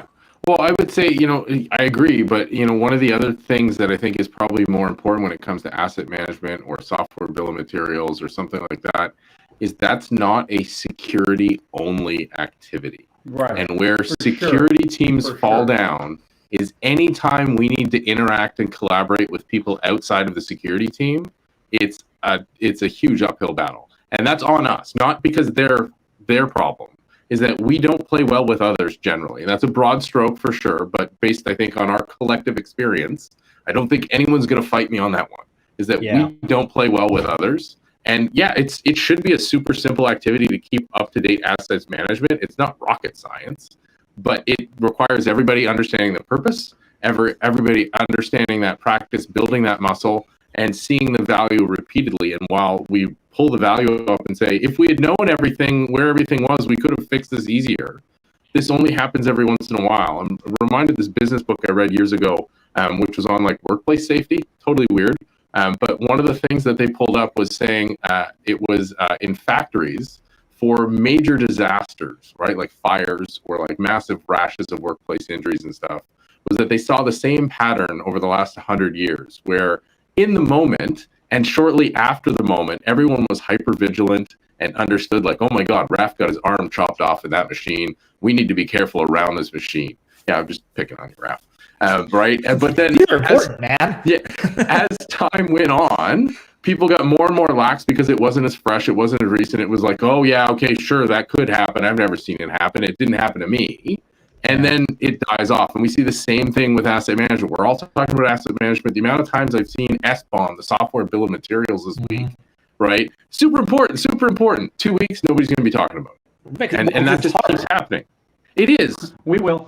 Yes, you will, James, which is, But no, can I say, I'm going to go out on a limb here and say, I don't think, in fact, that just the bill of materials is enough.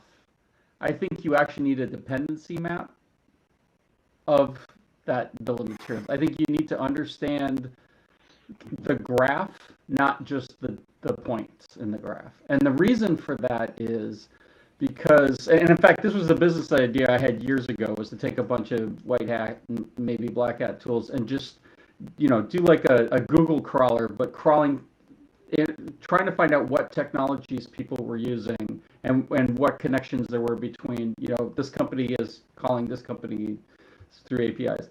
And the reason is because that data is incredibly important and valuable, because you may be vulnerable because the vendor you're using is using a vendor that's using a technology that's vulnerable, right? And so having a bill of materials might tell you, hey, we're fine, because this vendor over here, they say that they're fine. When in fact, there's no way to get around everything. But I think if we thought in terms of a graph instead of a list, in the long term, we'd be way better off. Yeah, in practice.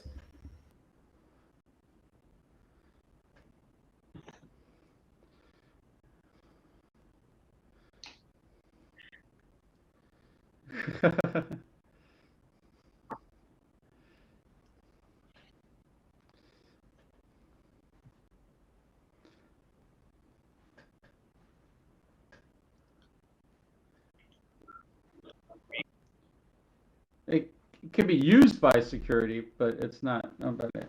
Right.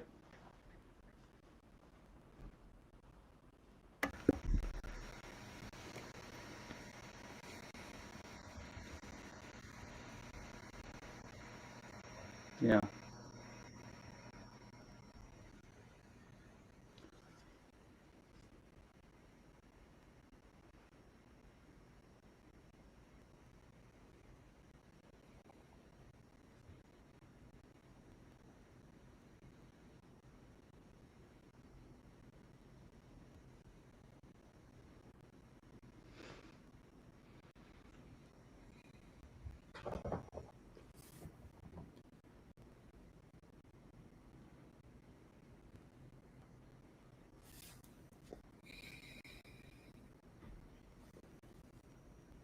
James, do you remember? James, do you remember the conversation we had with Kim Lewandowski? We tried to get her to do the guitar smash.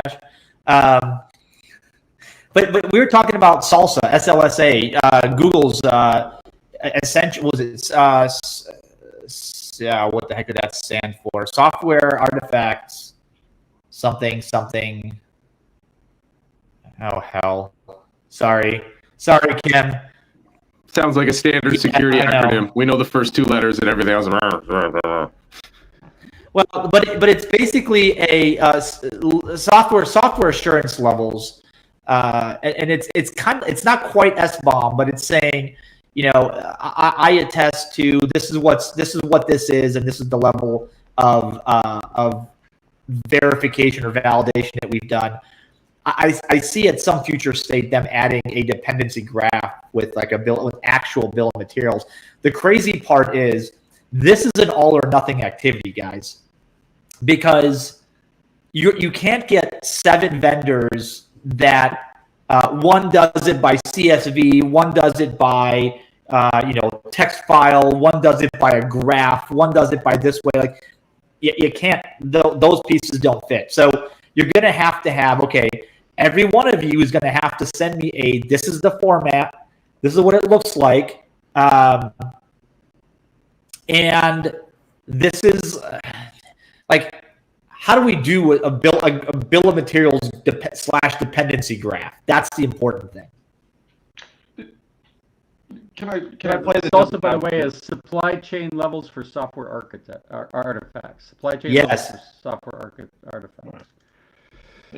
I mean, can I play the devil's advocate in this scenario? No. Right? Yes. SBOM's great. It is an awesome thing to have if it's right, because all of our vendor partners that use tools definitely know they were using Log4j, which is great. So tell me that if I had SBOM properly set up for my entire org and did it right and it was all normalized, that I would not validate all of that data with every one of my vendor partners or developers anyways.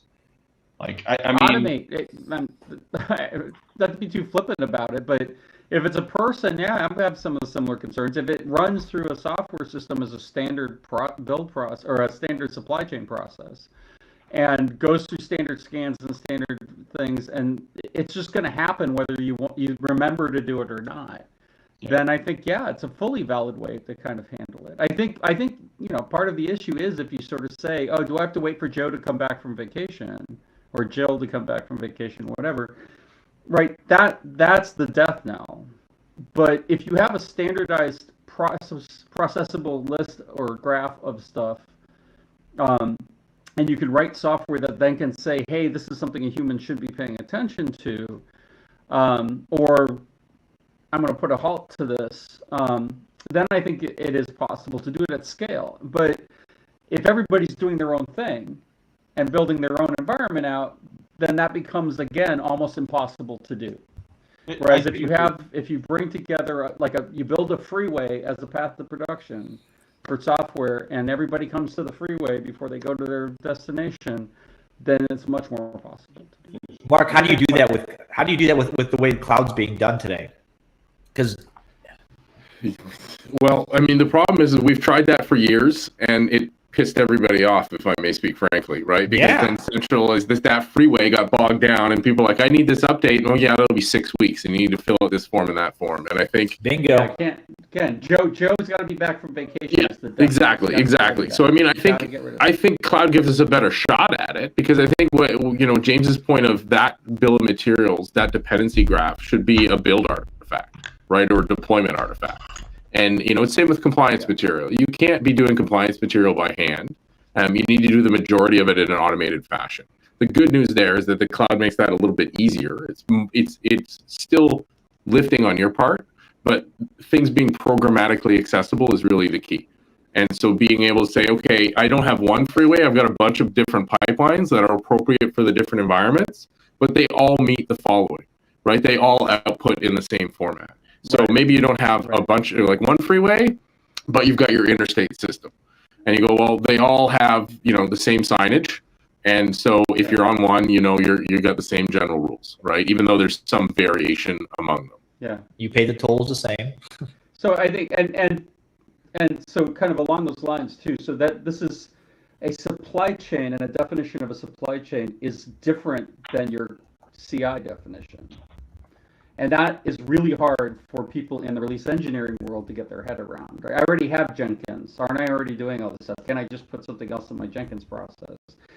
But one of the things that a supply chain automation solution should do is provide checks and balances to the behavior of everybody's individual processes. So, hey, it's fine if you want to, build a different way than somebody else. And maybe policy-wise, we may say, hey, it's fine for, Node guys to build this way, Java guys to build this way, whatever. But the package that comes out the other end has to meet the following criteria before it can move to any other stage along the way. And so, and you could do that in a way that you could say, hey, so if you want to use Jenkins and you want to use Tecton and you want to use whatever, that's fine. But at these stopping points, most commonly the source code repository and the image repository, at these stopping points, we're going to put some checks and balances in place before anything else happens. And that may include, by the way, security scans, very standard thing to have happen in that level as well. And that allows for you to have sort of, to your point, people can build their own roads where they need to kind of branch off and do what they need to do to keep the analogy somewhat alive.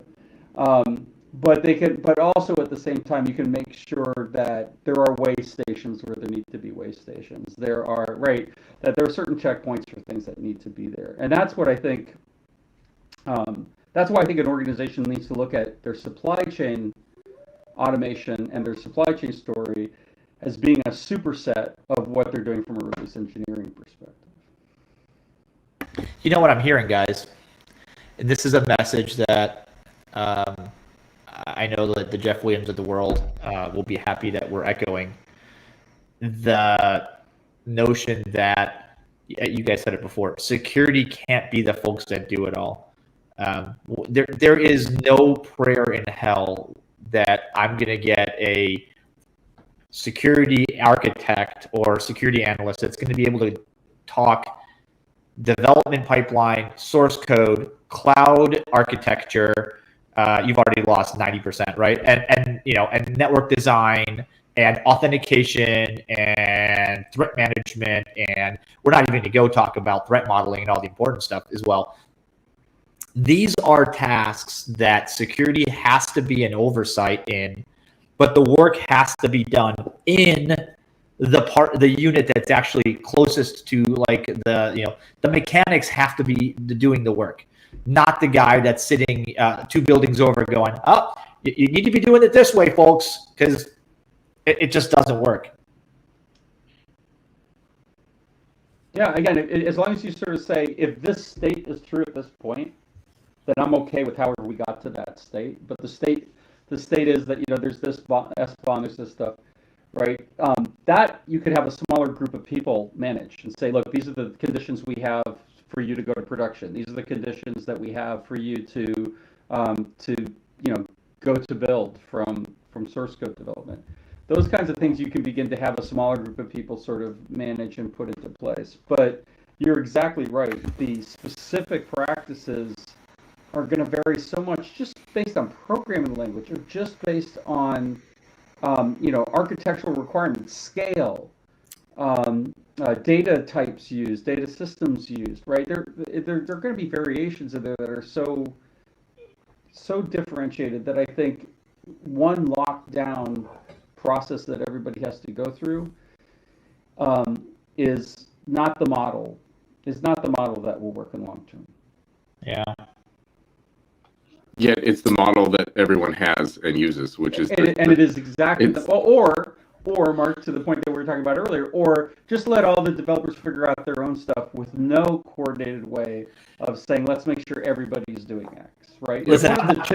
You either centralize the crap out of everything and you have the architecture review board that takes 3 weeks to get back to you, or you divide everything else and everybody can move super fast, but as soon as you have a log4j problem pop up, it is hell to figure out, did you get everything fixed and everything covered? Oh, thank goodness we have DevSecOps and full stack developers. Because I'm going to drop you if you say DevSecOps again.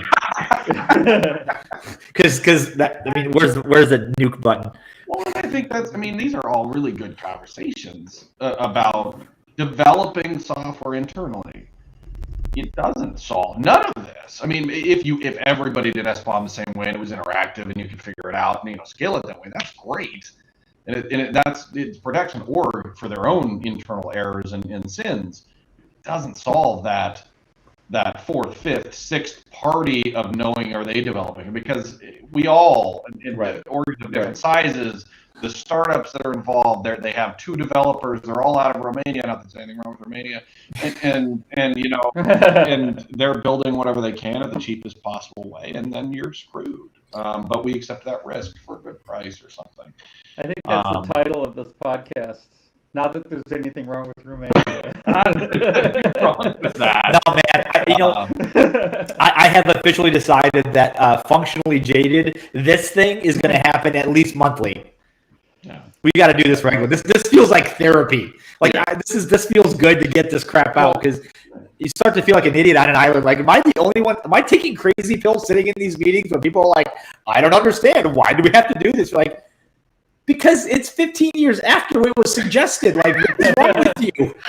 So one of the things Grant just said triggered a memory, and I do mean triggered, was so I was trying to bring up, I was talking to a whole bunch of non-security people, trying to explain some basic security stuff to them. And so I looked back in the history that, we've all lived through, but people new to the field are just coming in. And I think fundamentally one of the not mistakes, because all the decisions we generally made sense at the time, but things have changed, right? And one of the things that sort of happened, because we didn't have resources, we didn't have people, we didn't have budgets, we didn't have attention, was that we tried to treat everything the same. And so whether we built it or we bought it, the concept was shove it in a box and protect the box, right? Like, basically that's what we did. If we bought it or built it, shove it in a box, make sure, nothing gets in or out of the box, and we're good. Yeah. And the problem is that's still how we do everything, even though we know that if we built it, we can make fundamentally different decisions earlier in the build process and in the design process to deliver better outcomes. Whereas there's still going to be stuff. So I'll use the example that no one will ever get in trouble for bringing up. We don't control Windows, right? Windows is Microsoft. They've done a way better job over the last few years than they have, previously. But Windows is what it is. And so you need to deal with that, and you are not going to be able to change the source code for Windows. You can submit bugs and all that crap, but you have to deal with it as is. So that's why we put a whole bunch of controls around it. We shove it in a box, and we go, okay, nothing in or out of this box, and we're good. But if you are building an app, you can make the decision of like, hey, you know what? You should probably encrypt everything at rest and in transit from day one, because now it's just a parameter in a function call, as opposed to trying, like your sprinkler example, Raph, like the drywall's all done, we painted. Yeah, no, you need to rip it out and put some sprinklers in. Like, we can make better decisions, but we're still, as an industry or as a practice, fundamentally in that old methodology of just shove it in the box. And we'll just hold on to the box and hope nothing breaks out. We're in, and we're good. And that, for half of it, especially as more and more companies are software companies, it's being exposed for a problem, and we need to adjust our approach. I want to push something you said one step further, which is, in fact, what you can begin to look at doing now is not only making better design decisions and maybe coding decisions up front, but you can pick up security in terms of the stack that you're consuming along the way, right? So more secure base images that go ahead and protect a lot of the OS stuff that could be exposed one way or another. More secure, Java libraries are more secure. There's a number of other things you can kind of pick up, or an agent dropped into the container that could provide certain observability information back to various systems that can consume it. That's what one of the other things to do is taking the burden off of developers to catch all of the things that have to be done in order to really make the engine work. It really comes down to what can you do to minimize the mental toil and the risk from the developer's perspective, while covering as much of the basis and making a mechanism, a feedback loop with reaction that works for the organization as much as it possibly can to reduce risk for the organization. That ultimately is the goal, and it's a hard goal because you're asking for a layer in between, right? Which is you gotta do something that abstracts away from the developer all the completed weird stuff, but what comes out the other end is something that the engine can consume, and that's where it gets weird. I love the concept of reducing the mental toll on a poor innocent developer in the back of my head. Because we're always I'm not saying right. Everybody's got their objective, but security versus developers, we're constantly at odds around these things. And I think a lot of this still comes back to, if we could develop better code, that would be perfect. If we could develop it all the way, and we could have all the checks, and we could do all the things, and figure out the exploits every single time in every iterative way, it would be perfect. But also, some of it is because we've been lax in some other areas. We're never going to be able to develop all the code, but we also could, and I'm, you guys are way better at AppSec than me, but I'm the one preaching on the offensive defensive side, saying you should have done least privilege. You should have reduced all of those firewall ports that were open in the first place and only allowed them open, as opposed to saying, let's do everything. Because, your own developed code is one thing you control. Your third-party developed code, the Windows debate, we can't solve that problem. We've been dealing with that forever.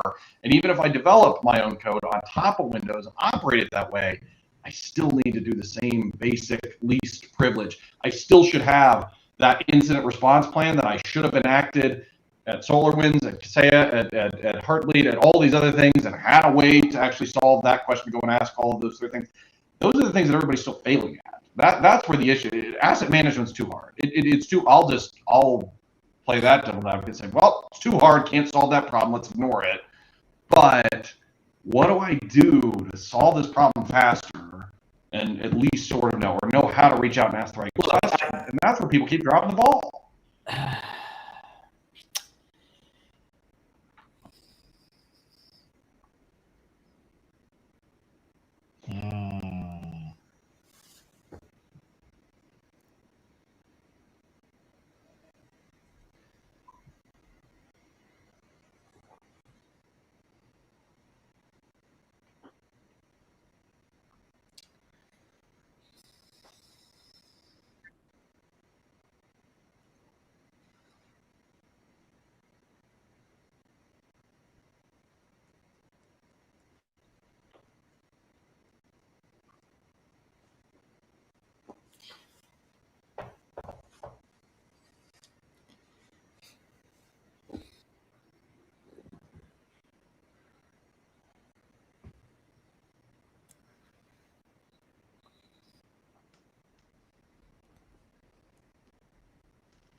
James,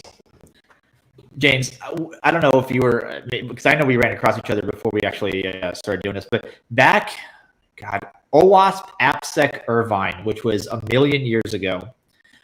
I can't remember who I was standing next to. I remember Tom Brennan and I were standing at the back of the audience for Jeff Williams' keynote, and after whom Dr. Chengxi Wang, who is clearly much more intelligent than I am on the topic, as evidenced by the fact that she owns a ranch someplace and I don't. Clearly, I'm doing life wrong. But she got up on stage, and this is about a decade ago almost, maybe not, close. And at an AppSec conference, told us straight-faced that the only way we're going to solve this AppSec problem is not by security people butting into development, but by letting developers do what they do, and then taking their code, putting it into a magical black box, and on the other side of that magical black box comes out secure code.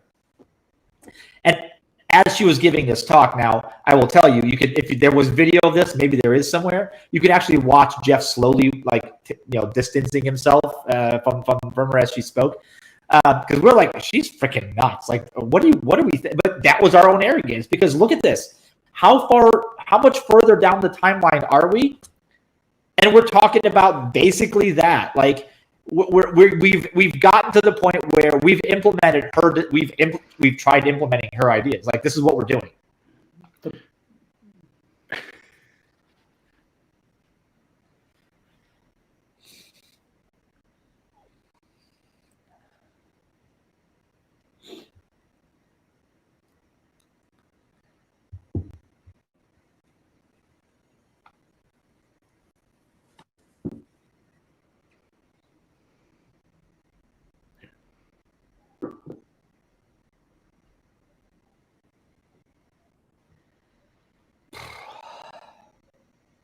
Yeah,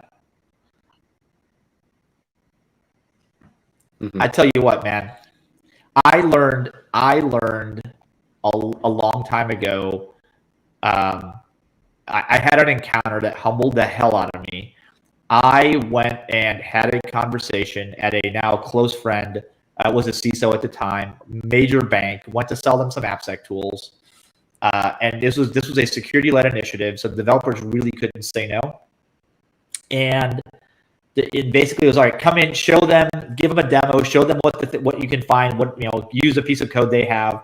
And that's what I did. I took, I said, all right, who's got a web app? Let's use this. Let's go ahead and run the dynamic analysis tool. Look at all these bugs. Go, see, guys, this is why you need us. And somebody raised their hand in the back and said, why? I was like, well, because look, SQL injection. They're like, where in the code is that? I was like, I don't know. He goes, well, let me tell you how we do input validation. And he goes, and so just because you get that error, I don't think that actually causes this and this and this. And I went, yeah, I don't know what to say next, because I actually have never written that code before. Boy, I know what the talk track is from a security perspective, but sorry, I can't help you there. And he pulled me aside. My buddy pulled me aside later. He's like, and this is why security people get kicked out of app dev organizations. He goes, because y'all have an ego. Yeah, you come in and you're like, oh, look, we can break the hell out of your stuff. Why can't you figure this out, you dumb developers? And they go, and every once in a while somebody goes, cool, show me how to fix it. And you're like, I don't know what to do. No.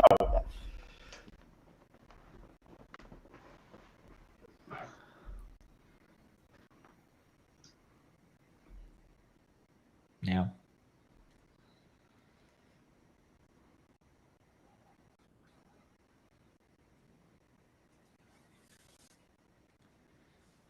Imagine that.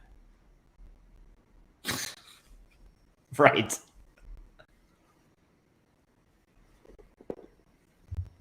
Right, even better.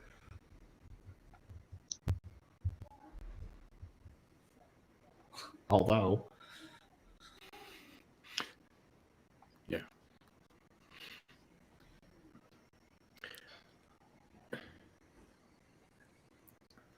Yeah.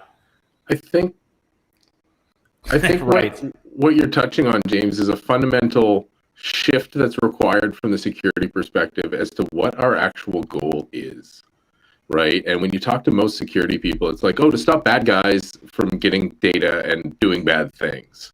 and you're like, oh, okay, that seems cool, but like that's not our job. Like our job, like yes, there's all the formal definitions and all that crap, but the thing I always use, because I think it's a better way to start a conversation, is that all the security stuff we do, whether it's process, whether it's controls, is to make sure that whatever the business is doing works the way it's supposed to, and only that.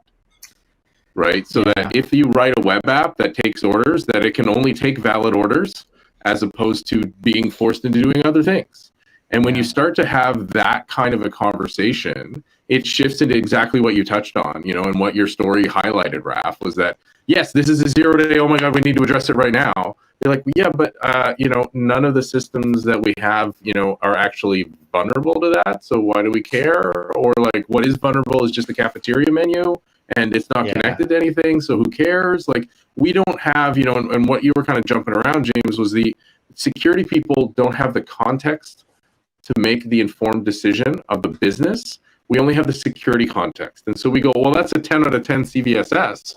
That needs to be addressed right now. And then Raph's point of like, no, it doesn't. Because in the code, we filter everything through this, you know, heavily validated input validation framework that, you know, everybody leverages, and it's not airtight, but it's pretty damn close. We didn't write our own.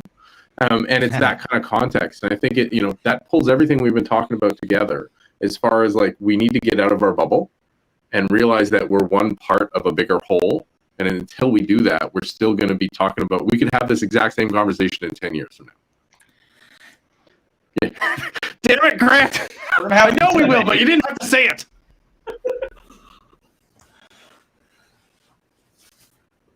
Yeah.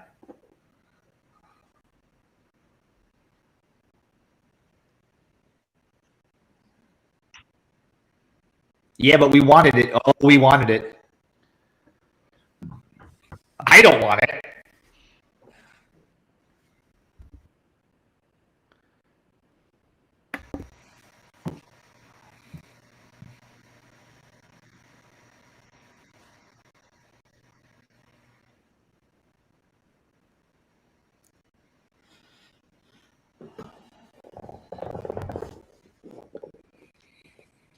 All right, we're coming up on 2 hours. By the way, this has been a blast. I'm going to want to end this thing this way. In 2 minutes, except 2 minutes, I'm going to cut your mic. In 2 minutes, give us the, I don't know, what you want to send people into 2022 thinking about. Your peers, our vendors, our partners, our friends, whatever. James, Mr. Erkert, I'm going to start with you because you've spoken the less in the last half hour. So, and you're the box to my that way. So good. I'm in the right corner. That's awesome. Yeah, listen, I think, you know, I'm going to be doing a lot around in the coming year around this idea of looking at distributed systems from first principles and helping people arrive at conclusions that we've been talking about today, right? So things about the nature of supply chains and automation and the links between those. You know, the load, the mental load put on developers versus the mental load, frankly, put on security professionals. Right, and beginning to think from a systemic perspective about how to spread out the load and spread out the activity that has to happen, while at the same time keeping in mind that the individuals aren't necessarily going to see the whole system or understand the whole system, right? So there's a lot to that, a lot to unpack from that. But I really think if you're in enterprise software development, if you're in a company that's developing software today, I really think it's very important for you to sit back and look at the software delivery as being a chain of activity that could be done differently than it's being done today, even in your organization, to begin to kind of redistribute risk and load in a safer way, and that includes automation and things like that. And I'll leave it there. All right, one that way over from James is Mark. So Mark, 2 minutes. You're on the clock. Go. For people moving into 2022, I would keep it super simple and say that as a first principle, as a security person, be humble and empathetic and know that you have only a tiny piece of the picture. And if you're taking action completely independent of the rest of the business, it's probably wrong. That's it. You need to go talk to people. Short, simple. Mark, that's what I know you for. All right. My cohort, co-host Jim, Mr. Jardine, you go next.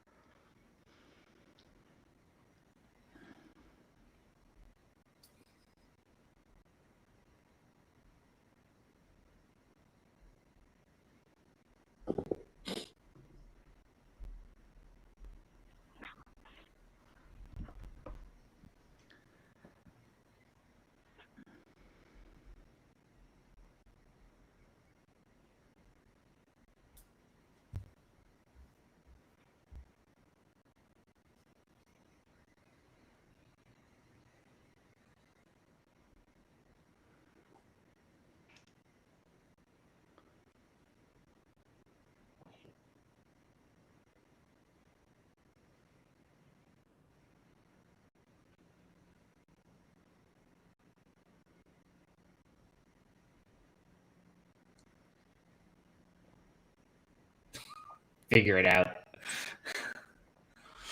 All right, Grant. Oh, you let me go last. I saved the best for the bearded. I'm gonna say the unpopular thing, and then it's the same thing I've said the whole time. I absolutely agree with all of my colleagues here that these things are important. The reality is the hardest things that we're going to be able to do going to 2022 is to solve the AppSec problem. And so if I was to encourage people, I'd say make sure you have your basics back in 2022, and that means fundamental. Yeah, we can say that our perimeter doesn't exist. Guess what? It does. We need to be knowing everything in our environment. You need to be able to see everything that's going on. Focus on getting your visibility. Focus on stopping the basic things and ensuring you're doing least privilege, and focus that you have an incident response plan, for God's sakes. That's the thing that we cannot justify anymore, is responding to these things over and over and over. At least we can respond really well. And so outside of the expertise of all these other fine gentlemen on this podcast, from that basic operational fundamental piece outside of security, those are the things we can do better. And it's so important, especially coming out of COVID and the way that our businesses have changed. We need to be looking at those fundamental pieces anyways, because they need to be adapted as well. And we've been under so much stress. The other thing that I'll just throw out is remember your operators that are there in the field that are responding to all of these things right now, because they are under stress, they are overworked, and ensure that you're taking care of your people. If you're one of those people, focus on your own health, but if you're taking care of those people, by all means, make sure that they've got that time off and they're doing their best, because it's so hard, especially during the holidays. All right. Well, I want to thank you guys. This has been awesome. This has been literally like group therapy for the last 2 hours. This is better than I thought it was going to be. It's awesome. I will leave you guys with this. I think that the security problem continues to evolve, and we let it get entirely too complex. And Grant, I'm with you, and something you echoed as well, Mark. Keeping it simple, go back to the focus. I mean, back to basics is an overdone trope, but keep it as simple as you can. Complexity is the arch enemy of security and productivity, and the less complexity we can produce in our advice, in our architectures, in our group dynamic, whatever it is, the better for everybody overall. And kind of a final point on that is just know thyself. This is the Sun Tzu Art of War quote: is you're at war with the internet all the time. Let's face it, right? You can't possibly defend yourself if you have no idea what you look like and what self means. So, the very first part of that NIST 5-point star is identify, right? Know what you have. And so this has been fun. What we called this functionally jaded. And if you've made it through 2 hours with us, listening to this later or watching this later, I'm going to convince these guys to try to do this, and we'll vary the group as obviously as we go. But I'm going to try to convince you guys to do this with me, maybe monthly, just a sort of a group therapy thing. 6 up to 6 of us. we'll live stream it. I realized I was the only one drinking, but you know what? How else do you get through the day? Cheers to you guys. Have a Merry Christmas, Happy Holidays, Happy New Year.